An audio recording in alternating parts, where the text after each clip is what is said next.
विक्रम बेताल की कहानियां, जिसे बेताल पच्चीसी के नाम से भी जाना जाता है। यह 25 कहानियों का संग्रह है जिसमें कई प्रेरणादायक और नेतृत्व क्षमता को बढ़ाने वाली कहानियां शामिल हैं। इन सभी कहानियों को बेताल, एक पिशाच, तब सुनाता है जब राजा विक्रम उसे जंगल से पकड़कर एक योगी के पास ले जा रहे होते हैं। हर बार बेताल रास्ता लंबा होने के कारण राजा विक्रम को कहानी सुनाता, जिन कहानियों का संग्रह विक्रम बेताल की कहानियों के नाम से प्रसिद्ध है। कहानी सुनाने से पहले बेताल राजा के सामने एक शर्त भी रखता था कि अगर कहानी खत्म होने के बाद उसने मुंह से आवाज निकाली तो वो वापस उड़कर पेड़ से लटक जाएगा।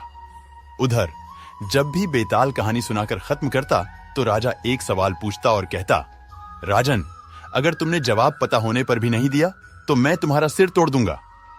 इस वजह से राजा को मजबूर होकर जवाब देना पड़ता था और पहली शर्त के अनुसार राजा के बोलते ही बेताल वापस जाकर पेड़ से उल्टा लटक जाता था। ऐसा होते होते बेताल ने राजा को 25 कहानियां सुनाई।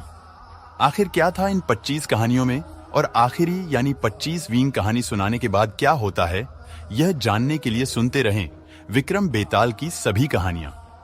तो चलिए सुनते हैं विक्रम बेताल की प्रारंभिक कहानी। विक्रम बेताल की प्रारंभिक कहानी कुछ इस प्रकार है। बहुत समय पहले की बात है।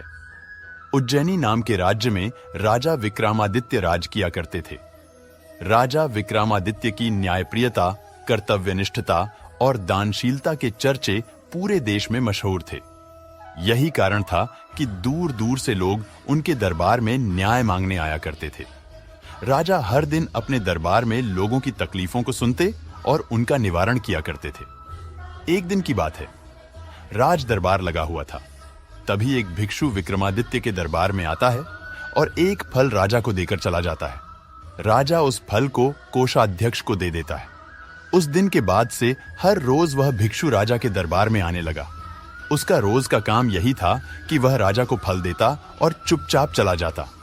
राजा भी प्रत्येक दिन भिक्षु द्वारा दिया गया फल कोषाध्यक्ष को थमा देता। ऐसे करते करते करीब 10 साल बीत गए। एक दिन जब भिक्षु फिर राजा के दरबार में आकर फल देता है तो इस बार राजा फल कोषाध्यक्ष को न देकर वहां मौजूद एक पालतू बंदर के बच्चे को दे देते हैं। यह बंदर किसी सुरक्षा कर्मी का था जो छूटकर अचानक राजा के पास आ जाता है। बंदर जब उस फल को खाने के लिए तोड़ता है तो उस फल के बीच से एक बहुमूल्य रत्न निकलता है। उस रत्न की चमक को देख राज दरबार में मौजूद सभी लोग हैरत में पड़ जाते हैं।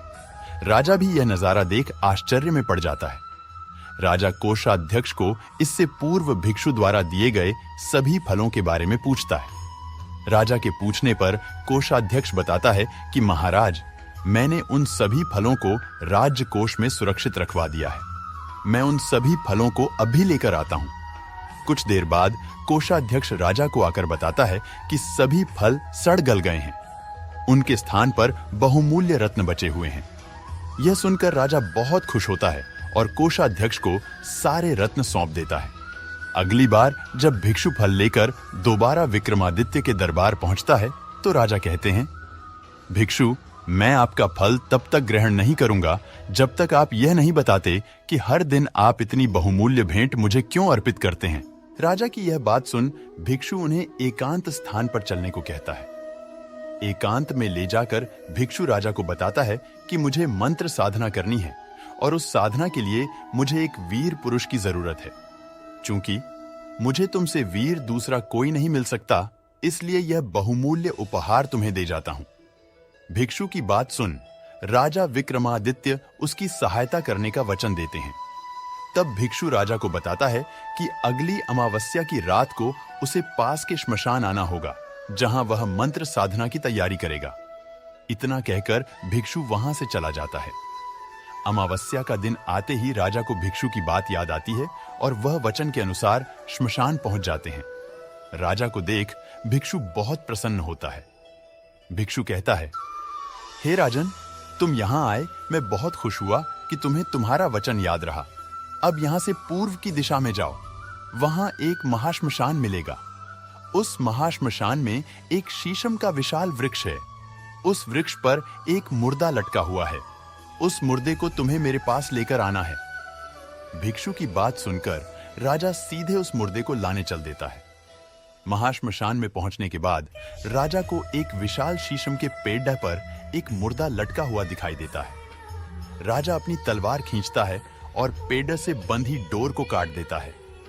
डोर कटते ही मुर्दा जमीन पर आ गिरता है और जोर से चीखने की आवाज आती है।